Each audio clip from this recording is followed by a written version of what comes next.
La librairie Claire Afrique, c'est formidable. C'est une librairie que j'ai connue quand j'ai été étudiant en 2005. Je l'ai fréquentée. J'ai l'habitude également de venir ici pour acheter des livres.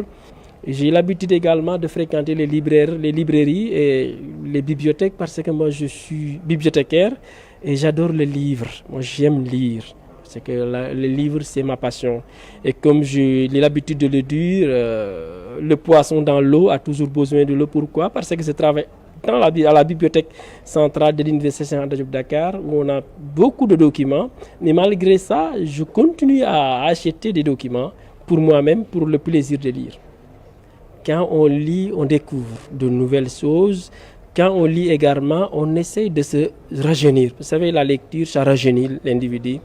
La lecture forme l'individu. La lecture également travaille l'individu.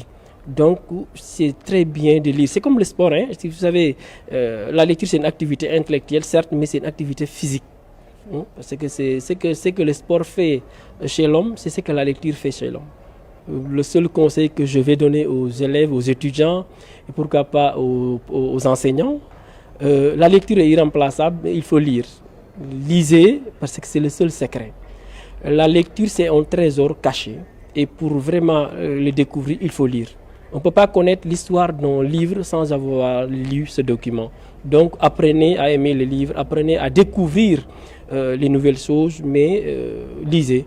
Et j'ai l'habitude de dire aux étudiants, quand ils viennent à la bibliothèque, qu'on peut lire malgré les réseaux sociaux. Il suffit d'avoir une bonne organisation et de se dire que chaque jour, je vais lire 10 pages. 10 pages, quand vous lisez 10 pages pendant une semaine, ça vous fait 700 pages. Bon, plutôt 70 pages. Et maintenant, quand vous lisez par exemple 10 pages par jour, pendant 10 jours, c'est 100 pages. 100 pages pendant le mois, vous aurez lu au moins 300 pages. Et 300 pages, c'est l'équivalent de 2 bouquins ou de 3 bouquins. Donc on peut lire malgré les réseaux sociaux, malgré l'Internet, malgré le travail. Mais il suffit tout simplement de se focaliser, d'être organisationnel. Il suffit de gérer son temps de la manière la plus bonne. Soit on le fait le matin avant de faire quoi que ce soit, ou bien on le fait durant la journée ou avant de se coucher. On essaie de lire au moins 10 pages ou un petit chapitre. Quand on le fait chaque jour, on aura l'habitude et ça va venir. Et cet amour à la lecture reviendra spontanément. Donc, habituez-vous à lire, habituez-vous à la lecture. La lecture, c'est le savoir. La lecture, c'est la passion. Claire Afrique a été fondée en avril 1951 et elle avait comme mission l'évangélisation. Mais l'évangélisation par les livres. Parce que quand on parle de l'évangélisation, c'est annoncer la bonne nouvelle. Donc annoncer la bonne nouvelle à travers la lecture, mais aussi à travers les rencontres, les partages. Et c'est ce que nous avons fait aujourd'hui. Au début, Claire Afrique n'était pas encore une librairie en tant que telle. Quand elle a été créée, elle était une bibliothèque. Elle était d'abord bibliothèque, c'est bien avant les indépendants, je vous ai dit tout à l'heure en 1951. Donc l'Église avait mis à disposition une bibliothèque où les étudiants pouvaient venir à tout moment consulter. Mais après, avec l'évolution, il a fallu qu'ils aient eux-mêmes leurs propres livres, leurs propres manuels et passaient des commandes. Donc la demande grandissante, l'Église a trouvé nécessaire d'ouvrir la librairie. Et en ouvrant la librairie, ce n'était pas uniquement pour vendre des livres religieux. Bon, religieux, c'est tout. Hein. Nous n'avons pas que des Bibles, que des Corans. On a tout. Chacun peut s'y retrouver. On a des livres scolaires, donc du programme français, le programme sénégalais, voilà, tout confondu. Nous avons la papeterie, nous vendons des fournitures bureautiques. Donc c'est tout un ensemble. Voilà. Donc ce n'est pas exclusivement religieux, bien que nous le faisons aussi. Voilà, nous vendons du religieux, chrétien, catholique, chrétien, musulman, voilà tout.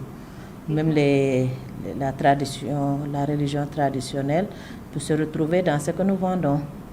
Voilà, c'est en fait un lieu de culture. Et qui dit culture, dit brassage. Bon, nous avons la vente des livres, la papeterie, nous avons les séances de cérémonies de dédicaces. Nous avons les conférences qu'on appelle les vendredis de Claire Afrique. Il y a la caravane du livre également qui se fait à travers le pays. Et au niveau de Dakar jusqu'à Ziguinchor, des fois on va jusqu'en Gambie pour des expositions ventes dans les écoles françaises installées aussi là-bas. La maison mère de Claire Afrique, c'est-à-dire son siège, est en ville. On l'appelle Claire Afrique Indépendance. On est juste situé en face du commissariat central. C'était là-bas notre siège. Mais pour être proche, comme vous dites, des jeunes, des étudiants, nous avons pris ce local. Nous sommes venus nous installer ici pour être plus proches des jeunes, particulièrement des universitaires. Alors, ils viennent, ils ont la liberté de venir consulter, pas toujours acheter, consulter, ils peuvent acheter, ils peuvent commander. Voilà, donc il y a aussi pas mal de professeurs qui recommandent des livres et c'est l'occasion pour eux de venir voir si nous les avons. Nous allons aussi vers eux par les expositions ventes. Nous organisons des expositions, nous accueillons pas mal d'étudiants ici en stage, notamment ceux de l'EBAD. Qui viennent, c'est dans le cadre de leur formation, les bibliothécaires et autres, des archivistes. Donc, ils viennent en nombre pour faire les stages. Voilà. Donc, et ce club qui va voir le jour bientôt, nous le souhaitons, pourrait aussi aider et favoriser la lecture. Parce que nous nous sommes rendus compte que les gens ne lisent plus. Vraiment, la lecture est devenue le parent pauvre. Voilà, dans la société. Mais nous les incitons à lire soit des romans, des livres, des contes pour les enfants, parce que aussi la lecture, il faut l'aimer, il faut commencer à la pratiquer quand on est jeune. Donc si vous faites le tour du point de vente, vous verrez qu'on a un coin jeunesse, un coin religieux, un coin scolaire, tous azimuts, voilà. Okay. Et là, nous sommes vraiment dans la mouvance de reprendre, la dynamique de reprise des vendredis de Claire Afrique. Pour nous, c'est important puisque c'est des thématiques, voilà, pas trop cadrées. Chacun peut venir dire ce qu'il pense, comme il le pense, et nous échangeons. C'est un cadre d'échange Claire Afrique. Voilà, un cadre de partage, d'écoute mutuelle, de compréhension, d'amitié également. Les vendredis Claire Afrique ont toujours existé. Voilà, mais comme on l'a rappelé tout à l'heure, la situation sociale, en tout cas depuis Covid, a fait que tout cela avait été arrêté. Covid a fait qu'on avait arrêté, après on a repris en 2021, vous avez vu les manifestations qu'il y a eu, jusqu'à tout récemment en 2023.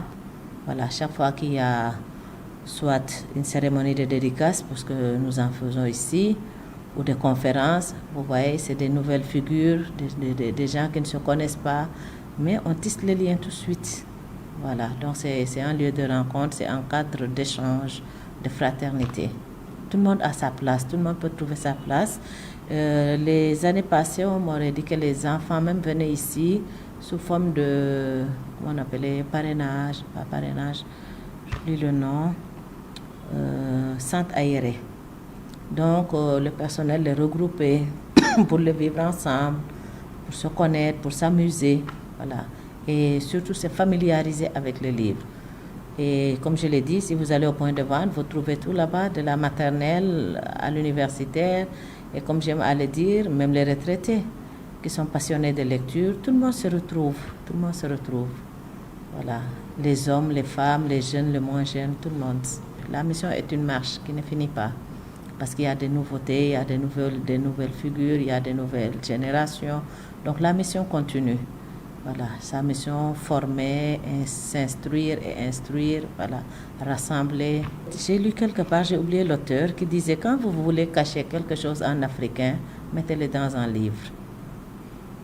Alors, je dis toujours aux jeunes, à tous ceux qui ne lisent pas, de lire pour se cultiver, pour s'instruire. La lecture nous fait entrer en nous-mêmes, on se connaît mieux, on connaît les autres, on connaît ce que font les autres, ce qu'ils sont. Et c'est vraiment un appel que je lance à tous pour revenir à la lecture. Parce qu'un temps de lecture, c'est un temps de méditation, de réflexion. Quand on lit, on a un peu plus d'idées, on a l'esprit un peu plus ouvert. Ça, c'est mon avis personnel.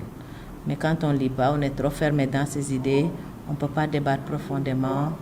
Donc, vraiment, j'invite tout le monde à la lecture. Encore une fois, merci à tous. Nous saluons plus particulièrement ceux qui sont loin mais proches, réunis par la magie du digital, pour suivre ce débat ô combien important. Le thème est le suivant: le Sénégal au lendemain des élections, défis et perspectives. Après les élections de 2024, les élections présidentielles de 2024, nous avons eu d'autres élections, les élections législatives. Après ces élections, il nous faut forcément nous tourner résolument vers l'avenir. Aujourd'hui, nous avons un sociologue, Paul-Dominique Correa, qui va nous aider à avoir une lecture de la situation. Paul-Dominique Correa est président de Présence chrétienne, l'association Présence chrétienne. Certainement, dans son intervention, il pourra, s'il le veut, revenir très rapidement sur cette association qui a été créée depuis 1992. Pour souvenir, c'est après la visite du pape Jean-Paul II.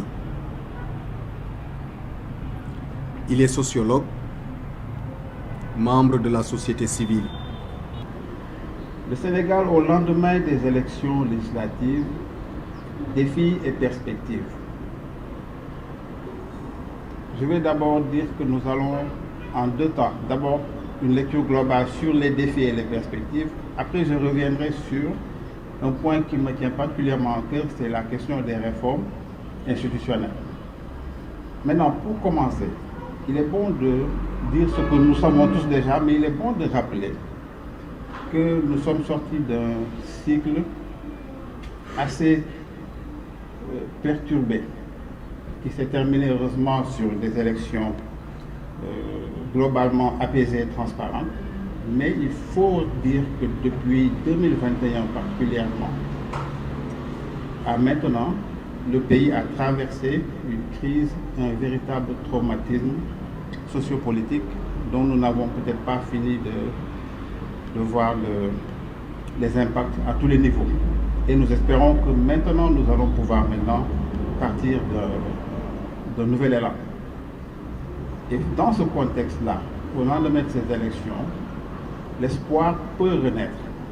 Cependant, il y a un certain nombre de défis que nous pouvons, dans une liste non exhaustive évidemment, essayer d'énumérer, en tout cas dans les grandes lignes, ce que nous considérons comme étant les plus importants, donc les défis majeurs. Dans l'ordre ou dans le désordre, le premier défi qui me vient à l'esprit, c'est la question de la réconciliation nationale. Ce que j'appelle réconciliation nationale, vous savez tous comment le pays a été déchiré, fragmenté depuis quelques années autour des acteurs politiques et autour de tout ce qui s'est passé sur lequel il n'est pas nécessaire forcément de revenir. Même si récemment j'ai assisté à un atelier dans le cadre d'une campagne contre l'impunité où j'ai pu observer de très près des victimes de violences policières très graves et qui demandent réparation, qui ont besoin d'accompagnement. Mais cela était juste un exemple de tout le traumatisme. Alors, la crise a vraiment exacerbé des divisions politiques et sociales dans le pays. Et on ose espérer que le nouveau leadership installé maintenant à la présidence comme à l'Assemblée va devoir s'atteler à instaurer ce climat, un climat d'apaisement, encourager le dialogue entre les différentes forces politiques et travailler à renforcer la cohésion sociale. C'est vraiment, à mon avis, une urgence majeure, une priorité. Et malheureusement, il faut le dire, il y a quelques signaux inquiétants. Ce que j'appelle signaux inquiétants, ce sont des arrestations, des emprisonnements d'acteurs politiques et des actes qui, à mon avis, ne militent pas en ce sens. Il faut que l'on arrive avec ces nouvelles autorités à changer de paradigme. Parce que pour moi, la prison n'est pas une solution. Le harcèlement policier n'est pas une solution, surtout de la part d'autorités qui, dans un passé récent, ont souffert de ces mêmes travers. Il va falloir qu'on travaille à avoir une approche beaucoup plus bienveillante à l'endroit des citoyens, même des citoyens qui seraient déviants. Et l'autre pendant de cette réconciliation, peut-être c'est un moyen pour y arriver en termes de défis, c'est la question des institutions. J'y reviendrai tout à l'heure beaucoup plus largement. Mais on dit partout, on le disait en tout cas, que la démocratie sénégalaise, elle est citée en exemple un peu partout en Afrique. On nous appelait vitrine de la démocratie. Ça, il y a quelques années, je n'entends plus ce mot-là. Peut-être que la vitrine s'est un peu craquelée, fissurée entre-temps, malheureusement.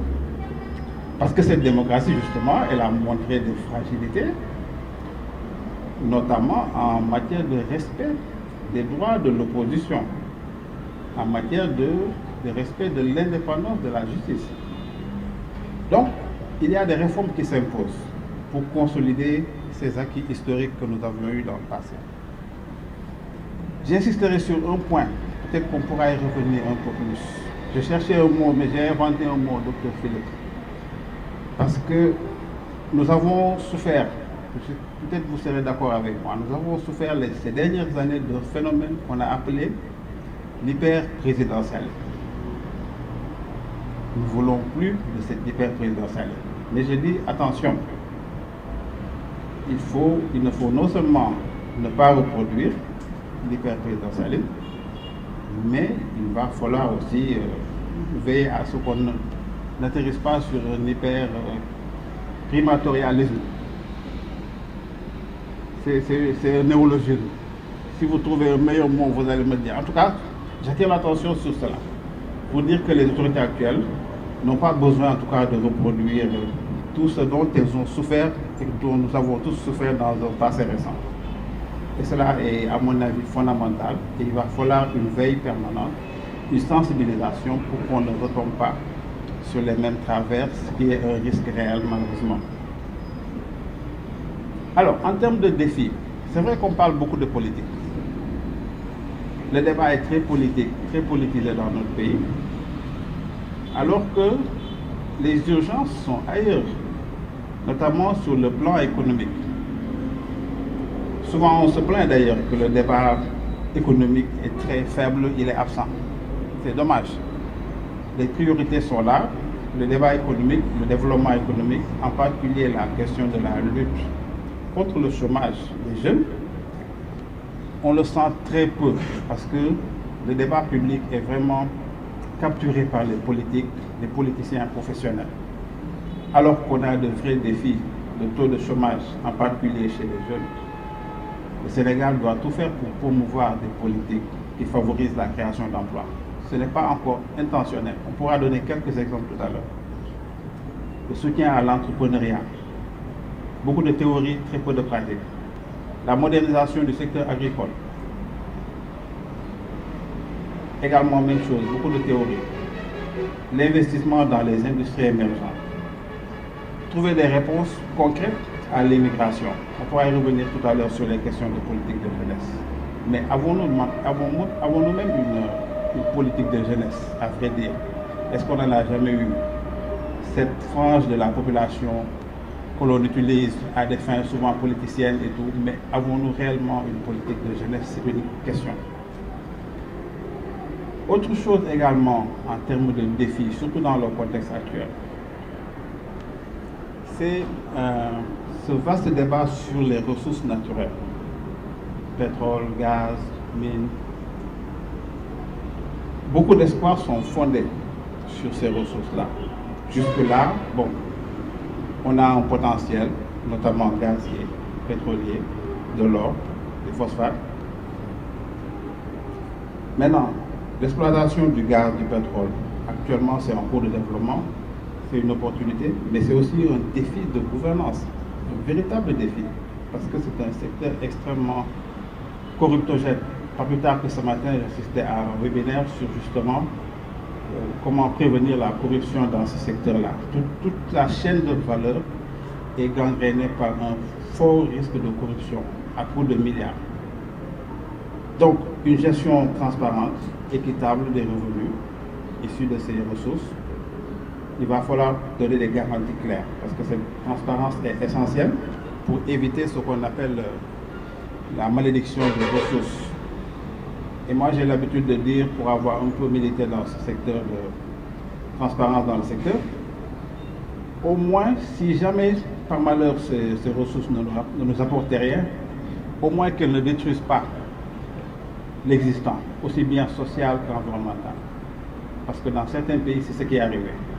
Actuellement, dans certains pays africains, il y a les gens sont en train encore d'évaluer les retombées négatives, aussi, même sur la santé, parce que pour avoir utilisé des produits cancérigènes, il y a toujours au Gabon et dans d'autres pays des impacts néfastes 20 ans, 30 ans après l'exploitation.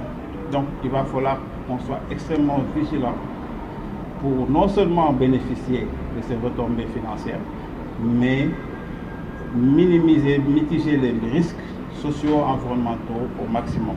Et cela, c'est un point de vigilance fondamental à mon avis, parce que de grands espoirs légitimes sont fondés sur ces ressources, mais si nous ne faisons pas attention, nous pouvons non seulement être déçus, et cela pourrait même être source de violence et de crise sociale très profonde. Un autre point, c'est en termes de défis, ce que j'appelle la lutte contre les inégalités sociales. C'est vrai que quand on regarde concrètement sur les 10 dernières années, il y a eu quelques progrès enregistrés. Mais quand même, des disparités spatiales, des disparités sociales persistent. L'accès à l'éducation, l'accès à la santé, aux infrastructures, dans les zones rurales, ça constitue encore un défi. Il s'agit donc d'un problème d'équité sociale, spatiale à la fois. Et c'est heureux que le nouveau référentiel parle toujours d'un Sénégal juste. Et quand je vais dans le document pour voir que signifie le Sénégal juste, c'est justement un Sénégal où les inégalités sont réduites. Je reviens depuis tout à l'heure parce que je trouve que réduit, c'est peut-être pas assez ambitieux. Alors, un autre défi pour aller ensuite sur les opportunités et les perspectives, c'est la question environnementale. Nous sortons comme ça de la COP29. Il y a énormément de défis qui interpellent le monde entier et nous sommes, en tant que pays à faible revenu, encore plus menacés que ces grands pays-là. Donc le Sénégal est confronté à des défis environnementaux croissants. L'érosion côtière, la déforestation, les impacts globalement du changement climatique. Il faudrait donc des politiques plus ambitieuses en matière d'environnement et surtout aussi une bonne gouvernance dans ce secteur, parce que c'est un secteur également où des flux financiers extrêmement importants existent.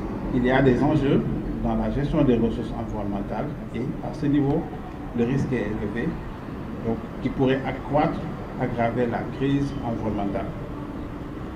Alors, si on en vient à quelques perspectives, tout n'est pas sombre, heureusement, parce que je parlais tout à l'heure de la jeunesse, la mobilisation de la jeunesse. C'est une véritable force, une force sociale, parce que justement nous avons cette population majoritairement jeune sur laquelle le Sénégal peut s'appuyer pour stimuler l'innovation dans tous les domaines, le développement. Maintenant, il va falloir élaborer des politiques éducatives, des politiques de jeunesse adaptées et produire, donc, mettre à disposition des opportunités de formation technique, professionnelle, qui pourront à terme transformer ce potentiel que constitue la jeunesse en moteur économique véritable. Et je parlais tout à l'heure de politique de jeunesse. À mon avis, une politique de jeunesse doit être transversale, segmentant tous les secteurs d'activité. Parce que la jeunesse est vraiment à la base de tout ce qui se fait. Et quand aujourd'hui on parle d'une vision 2050, c'est-à-dire dans 25 ans, c'est évidemment pour des jeunes et peut-être même pour des enfants qui ne sont pas encore nés. Donc, mettre au cœur des politiques publiques la jeunesse, on devrait le sentir dans toutes les politiques, pas seulement même dans les politiques jeunesse, mais toutes les politiques, toutes les lettres sectorielles devraient avoir une séquence orientée jeune. En termes de perspective aussi, les questions de diplomatie régionale, diplomatie internationale. Nous avons de nouvelles autorités, les paradigmes pourraient, dans un sens ou dans un autre, changer, évoluer. Mais en tant que modèle de stabilité en Afrique de l'Ouest, le Sénégal doit continuer à jouer ce rôle. Un rôle clé dans la résolution des conflits, des crises régionales, dans la coopération avec les partenaires internationaux pour attirer les investissements et les technologies au profit de toute la sous-région. On parle de hub minier justement dans le secteur minier. J'insiste sur 2 ou 3 points, 2 ou 3 défis. Le Sahel, nous sommes dans la zone Sahel, avec tout ce que cela comporte comme enjeux, aussi bien sécuritaires et autres géopolitiques. Beaucoup de pays en crise politique, l'instabilité qui nous environne et qui nous interpelle. Particulièrement la situation de la CEDEAO, ECOWAS, qui est en crise également, l'un dans l'autre. De quel type de crise il s'agit? Est-ce que le modèle ECOWAS est toujours viable? Qu'est-ce qu'il faut faire? Quelle est la situation? Et sur ces questions-là, le Sénégal a une carte à jouer pour assurer, maintenir son leadership. On parle du Sénégal, on en parlait en tout cas comme une puissance diplomatique, parce que nous ne sommes pas une puissance militaire ni économique, mais la question c'est est-ce que nous le sommes toujours? Nous l'étions et j'espère que nous allons continuer à l'être, cette puissance diplomatique-là. Aussi bien dans la sous-région qu'à l'international, il y a des conflits qui peut-être éloignés géographiquement, mais qui nous interpellent, qui nous impactent aussi. Je pense particulièrement au conflit israélo-palestinien et également à la situation qui perdure en Ukraine. Et tout cela a un impact parce que même les coûts de certains produits chez nous sont impactés par ces situations internationales-là. Donc, avons-nous toujours cette casquette, cette capacité d'influence à l'international? Il va falloir la maintenir ou la renforcer. Donc cela, c'est sur les questions diplomatiques. Un autre point par rapport à lié aussi aux ressources naturelles, mais à l'économie globalement, c'est un point transversal, disons, environnement, économie. C'est dans le contexte actuel les questions de transition énergétique. Nous sommes en plein dedans, le ministre du pétrole en parle, et c'est un enjeu de notre époque. Et il va falloir que le Sénégal accélère son virage vers les énergies renouvelables, notamment grâce au solaire, à l'éolien, pour réduire justement sa dépendance, notre dépendance aux énergies fossiles, pour devenir un leader régional dans ce domaine. Ce qui va non seulement nous permettre de préserver l'environnement, mais de répondre à ces grands besoins d'énergie que nous n'arrivons pas à satisfaire avec le modèle actuel d'énergie fossile. Donc, une piste d'action, une opportunité à explorer, à renforcer justement. On peut parler aussi de la diversification de notre économie. Et je pense que là, il y a des efforts à faire sur les secteurs économiques, en mettant l'accent éventuellement sur les TIC, mais sur tous les secteurs. Comment renforcer la chaîne de valeur pour qu'on ne soit pas seulement des producteurs de matières premières, renforcer aussi les TIC, je l'ai dit. Nous avons des avantages comparés. Je pense au tourisme durable, l'industrie agroalimentaire, je l'ai dit. Et tout cela, l'un dans l'autre, pourrait contribuer à renforcer la résilience économique de notre pays. Parce que nous sommes jusque-là beaucoup trop fragiles, beaucoup trop exposés aux chocs exogènes. Mais en travaillant à la diversification économique, cela pourrait justement contribuer à cette résilience qui est possible, qui n'est même pas loin. Voilà donc un peu en termes de défis et de perspectives, quelques points sur lesquels on pourrait échanger, approfondir. Je vais faire une petite conclusion avant d'aller sur un point qui me tient particulièrement à cœur, et vous allez comprendre pourquoi. C'est vrai que je ne suis pas revenu mais je le ferai à la conclusion, sur l'histoire de Présence chrétienne. Alors, avant d'arriver sur les ressources, sur les réformes institutionnelles, juste rappeler que donc, le Sénégal se trouve actuellement à un carrefour décisif en termes d'opportunités. J'ai parlé de ressources pétrolières, gazières, de ce potentiel qu'est la jeunesse. Nous sommes donc à ce carrefour décisif aujourd'hui même. Les défis sont multiples, les opportunités pour un avenir prospère et inclusif ne manquent pas. Et la réussite donc de cette transition-là va dépendre de la capacité de nos dirigeants à agir avec vision et pragmatisme, tout en impliquant évidemment l'ensemble des acteurs de la société. Je pense qu'on a des raisons d'être optimistes, mais vigilance, comme j'ai l'habitude de le dire. Alors, je vais mettre un point particulier sur la question des réformes institutionnelles et vous allez comprendre pourquoi. Il faut dire que, aussi bien au Forum civil qu'avec Présence chrétienne, il y a eu au Sénégal ce qui s'est passé en 2008 qu'on a appelé les Assises nationales, qui pour moi ont été un tournant dans l'histoire, l'historiographie politique et sociale. Parce que c'était pour la première fois que tous les acteurs, toutes les catégories socio-politiques, socio-professionnelles se sont retrouvés pour des conclaves sur tout, mais alors là, je vous dis, tous les segments de la vie nationale. On a parlé d'économie, de social, de culture, de paix en Casamance, tout, rien n'a été laissé. Même la souveraineté monétaire, le fameux débat, rien n'a été laissé. Et ces documents-là, tous ces rapports, toutes ces synthèses ont été faites et ça a produit une charte de bonne gouvernance qui à l'époque avait été adoptée, signée par certains acteurs. Après, il s'est passé ce qui s'est passé. On ne va pas revenir sur tout cela.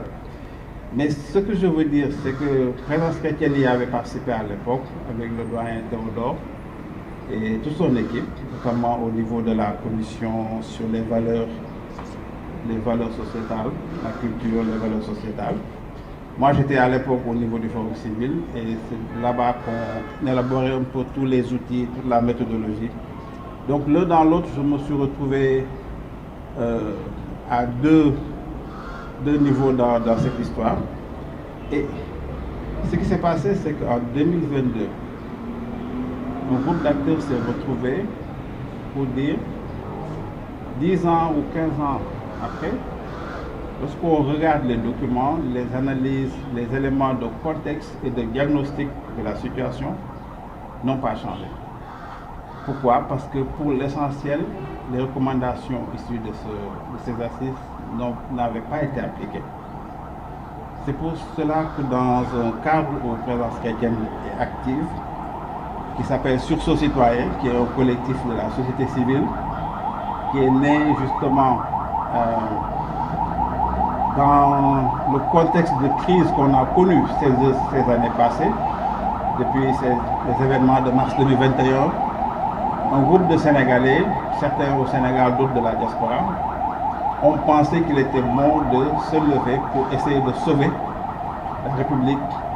C'est pour cela que ce groupe s'appelle justement Sursaut citoyen. Et à la veille des élections présidentielles, après des discussions, nous avons pensé utile de faire revivre cette dynamique-là des assises nationales. Et nous avons invité donc tous les candidats au présidentiel à venir signer un pacte de bonne gouvernance, qui était le condensé des recommandations, aussi bien des assises nationales que de la Commission nationale des réformes institutionnelles, qui avait été installée par le président Macky Sall. Et les deux structures convergeaient en termes de recommandations. Mais en termes de mise en œuvre, le niveau de mise en œuvre était très près de zéro. Donc, parmi les 19 ou 20 candidats, 13 ont joué le jeu, parmi lesquels le président actuel, son Excellence M. Bassirou Diomaye Faye. Nous osons donc espérer que cet engagement qu'il a pris librement, aujourd'hui en tout cas, il a les moyens de les appliquer. Et je tenais à faire ce plaidoyer, ce rappel, avant de venir sur ce que je retiens un peu globalement en termes de réforme. Pour dire d'abord que les élections législatives là que nous avons passées vont marquer sans doute un tournant dans l'évolution démocratique du pays, une étape propice à l'introduction de réformes institutionnelles qui vont renforcer la gouvernance, mais aussi la stabilité politique, des réformes qui pourraient être initiées par ce nouveau Parlement, les autorités exécutives, pour justement moderniser les institutions sénégalaises, répondre aux défis contemporains. La première chose, à mon avis, une des premières choses, il serait bon de discuter de notre mode de scrutin.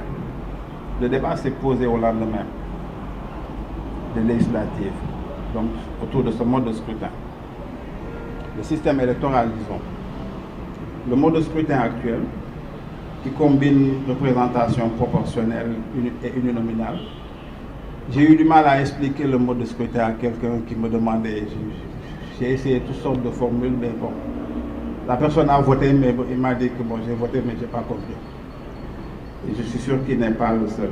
Alors, ce mode de scrutin qui combine deux types de représentation, on pourrait le réviser. Il faudra le réviser pour renforcer la représentativité des différentes forces politiques, tout en garantissant une meilleure stabilité parlementaire. Les débats sur la répartition, la représentation des femmes et des jeunes, ainsi que sur l'équilibre entre majorité et opposition. Il va falloir en discuter également.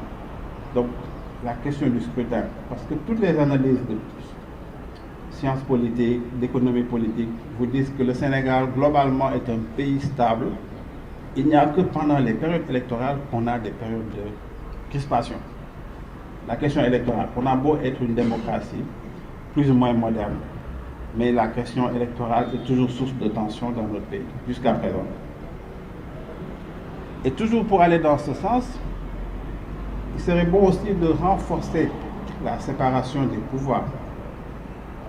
Et toujours au lendemain de ces élections législatives, elle pourrait ouvrir justement la voie à une révision constitutionnelle pour renforcer l'indépendance des institutions, en particulier la justice.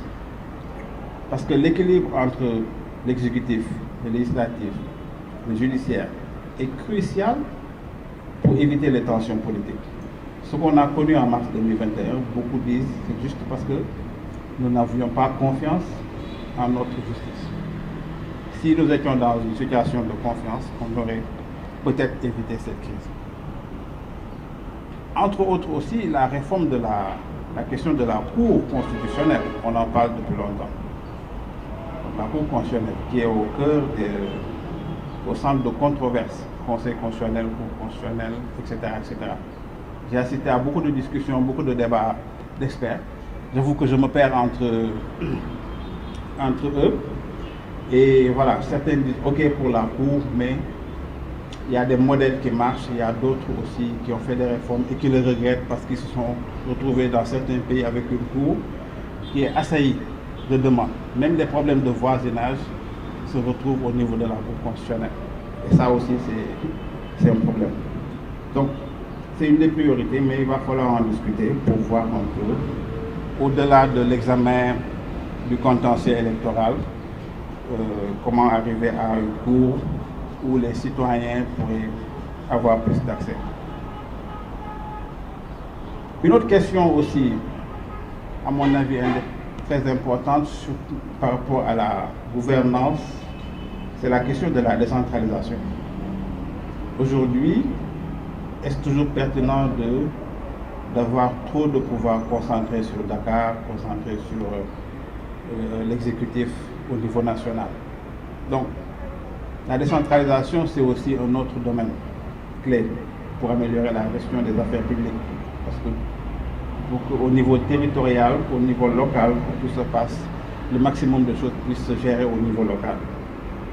Bon, le Sénégal a déjà entrepris des réformes dans ce sens. L'extension de la décentralisation à de nouvelles régions et communes devrait être renforcée, normalement avec cette nouvelle législature, disons. Et ce processus-là permettra une meilleure gouvernance locale, plus proche des besoins des populations et renforcer du coup la légitimité des autorités locales. Vous allez dans certaines localités, le maire n'a pratiquement aucun pouvoir, aucun moyen. Il est obligé de venir toujours à Dakar pour négocier, à la limite commander des ressources. Et c'est pour cela que la politique, je dirais la politique politicienne a toujours le dessus, là où le développement pur et dur aurait dû être de rigueur. Alors, une question qui me tient à cœur, c'est la question de la lutte contre la corruption. Alors, en matière de lutte contre la corruption, nous avons évidemment cette structure pour laquelle nous avons beaucoup milité, l'Office national anticorruption. Et il est bon de rappeler que la transparence et la lutte contre la corruption, notamment dans les marchés publics et la gestion des ressources naturelles, dont je parlais tout à l'heure, constituent des enjeux majeurs pour les réformes institutionnelles, parce que ce sont des secteurs, ces deux secteurs, les marchés publics et les ressources naturelles, extrêmement corruptogènes. Alors, la mise en place d'un cadre juridique donc plus strict, qui va renforcer entre autres institutions les pouvoirs de la Cour des comptes et les instances de contrôle, dont l'OFNAC dont je parlais, cela permettrait de garantir un peu que les fonds publics dans notre pays sont utilisés de manière efficace et transparente. Concernant l'OFNAC, sur laquelle je travaille beaucoup, c'est vrai que les prérogatives ont été renforcées. Avant, il y avait la Commission nationale de lutte contre la corruption, instituée par le président Wade, qui n'avait pas de prérogatives, disons. C'était une structure qui n'avait pas la possibilité de s'autosaisir, qui n'avait pas la possibilité d'ester en justice. Donc tout cela a été corrigé, mais il y a encore des défis. Donc il va falloir travailler encore à renforcer l'OFNAC, ou même la réformer carrément sur certains points. Élargir ses possibilités d'autosaisine, parce qu'aujourd'hui elle a des possibilités d'autosaisine, mais bon, c'est vrai qu'on ne le sent pas trop. Je donnais l'exemple de supposés scandales, en tout cas de controverses actuelles. On parle de l'affaire ONAS ou de l'ASER, l'agence de l'électrification. À mon avis, on aurait pu avoir une structure capable de se saisir du dossier pour mener les investigations. Pas forcément la brigade de recherche de la gendarmerie ou le procureur, mais une structure indépendante qui peut saisir. Et il serait bon de réfléchir dans ce sens pour renforcer justement les prérogatives d'une structure comme l'OFNAC qui pourrait faire cela. Au niveau de l'OFNAC, ils font ce qu'on appelle la déclaration de patrimoine. Ils sont chargés de recueillir les déclarations de patrimoine de tous les agents de l'État assujettis. Je pense que c'est à partir d'un budget de 2 milliards. Donc tous ceux qui ont un budget de 2 milliards ou des engagements, pour parler le langage des finances publiques, des engagements équivalents à 1 milliard sont tenus de faire la déclaration de patrimoine. À mon avis, il faudrait aller plus loin et essayer de voir. Bon, les déclarations, en dehors de celles du président, les déclarations ne sont pas publiées. Bon, c'est un débat.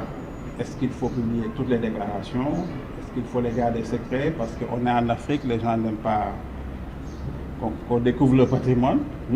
Parce que si jamais je découvre que Philippe est le propriétaire de ce joli immeuble-là, je vais demander ma part. Mais plus analyser plus rigoureusement les déclarations de patrimoine, un aspect juste que je donne, c'est le lien avec les questions fiscales. À quoi sert-il de ranger des déclarations de patrimoine sans faire le lien avec les obligations fiscales, par exemple? C'est juste un exemple. Parce que jusque-là, les déclarations de patrimoine sont consignées à l'entrée et vous faites une déclaration de sortie.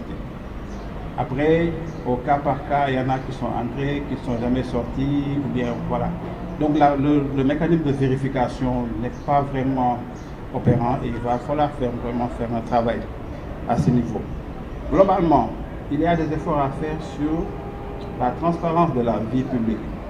Donc rendre la vie publique plus transparente. Dans les assises, il est préconisé la mise en place d'une autorité de régulation de la démocratie. Je l'appellerai autorité de régulation de la vie publique, avec de vrais pouvoirs, notamment qui peuvent valider la nomination de certaines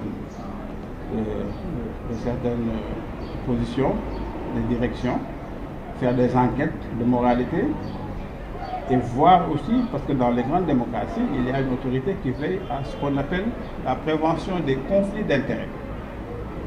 Il y a beaucoup de risques de conflits d'intérêts. Le conflit d'intérêts, c'est voilà, c'est la peine de l'expliquer, mais le conflit d'intérêts est un risque de corruption.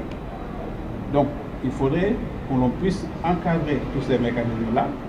Et en disant cela, je pense même à cet engagement des nouvelles autorités concernant les appels à candidature. Ça fait débat, mais je pense qu'il y a au moins un certain nombre de positions pour lesquelles cela est possible. Peut-être pas pour tout le monde. Si vous voulez nommer un directeur général des douanes, peut-être que moi ou que quelqu'un d'autre n'a pas le profil, ce n'est pas la peine de l'ouvrir. Mais on peut encadrer les procédures pour être sûr qu'à l'arrivée, il y a, comme tout le monde dit, tout le monde le souhaite, l'homme qu'il faut ou la femme qu'il faut à la place qu'il faut. Et ça, je pense qu'il y a un effort à faire sur cette question-là. Donc, aller vers les appels à candidature, particulièrement pour ce qu'on appelle, et ça, normalement, c'était obligatoire, toutes les structures administratives qu'on appelle les autorités administratives indépendantes. Je pense que c'est une des conditionnalités pour qu'on puisse parler d'autorité administrative indépendante, c'est que la position leader a été fournie suite à un appel à candidature. Une réforme du système judiciaire, globalement, parce que je pense que le système judiciaire sénégalais pourrait bénéficier d'une réforme profonde pour garantir une plus grande efficacité, une plus grande indépendance. Et ça inclut la modernisation des procédures judiciaires, la formation continue des juges, la mise en place d'un mécanisme renforcé de responsabilité, de redevabilité, une réforme de la justice donc qui serait particulièrement cruciale pour renforcer, comme je disais tout à l'heure, la confiance des citoyens dans les institutions et prévenir particulièrement les conflits politiques et les conflits sociaux. Donc aller dans ce sens. Et je pense que les dernières assises de la justice convoquées à Diamniadio par le président Bassirou Diomaye Faye annoncent des perspectives intéressantes. Et certaines décisions qui nous tiennent à cœur particulièrement vont exiger un certain courage politique. Je me dis courage en majuscule. Je donne juste deux exemples. La réforme du Conseil supérieur de la magistrature. Dans le pacte de bonne gouvernance dont je parlais tout à l'heure, un des engagements clairs, c'est que le président de la République doit quitter le Conseil supérieur de la magistrature. Et cette recommandation est ressortie, semble-t-il, au niveau de ces assises de la justice. Je n'étais pas invité, mais j'ai suivi de près, je pense que le président Philippe était là-bas. Sortie du président de la République. Donc sur cette question, bon, le président n'a pas encore tranché, mais on attend avec impatience. Et une autre recommandation très intéressante, c'est la haute autorité de la justice, qui va être une instance de régulation, qui va se réunir une ou deux fois l'année et qui va regrouper tous les acteurs de la justice, pas seulement les magistrats, parce que les magistrats, j'espère qu'ils ne m'entendent pas, ils pensent que la justice, c'est juste eux. il y a les avocats, les greffiers, les notaires, les huissiers, toute la famille. Donc autour de cette autorité de la justice et qui va être un régulateur un peu du secteur. Donc un autre point qui m'a particulièrement intéressé dans ces assises, c'était la question du barreau, des avocats, l'ouverture des barreaux dans les régions.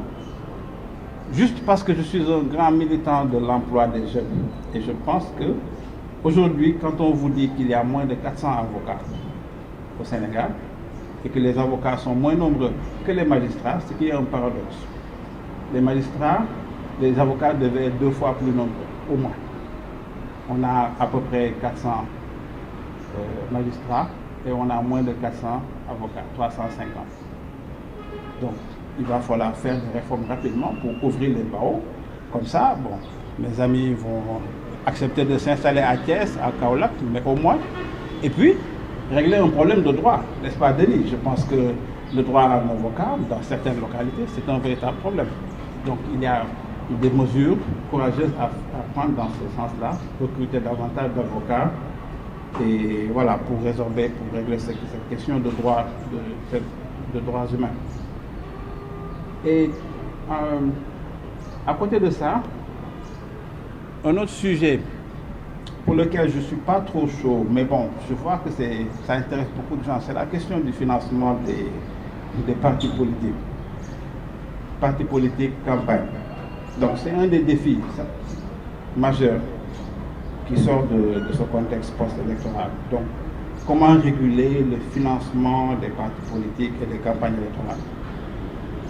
Donc par la mise en place de lois plus strictes concernant le financement des partis politiques, notamment la transparence des sources de financement, le contrôle des dépenses électorales, ce qui pourrait faire partie donc des réformes à proposer, et ce qui pourrait vraiment être un pas de géant vers l'assainissement de l'environnement politique, le climat politique, la réduction des influences extérieures supposées au réel.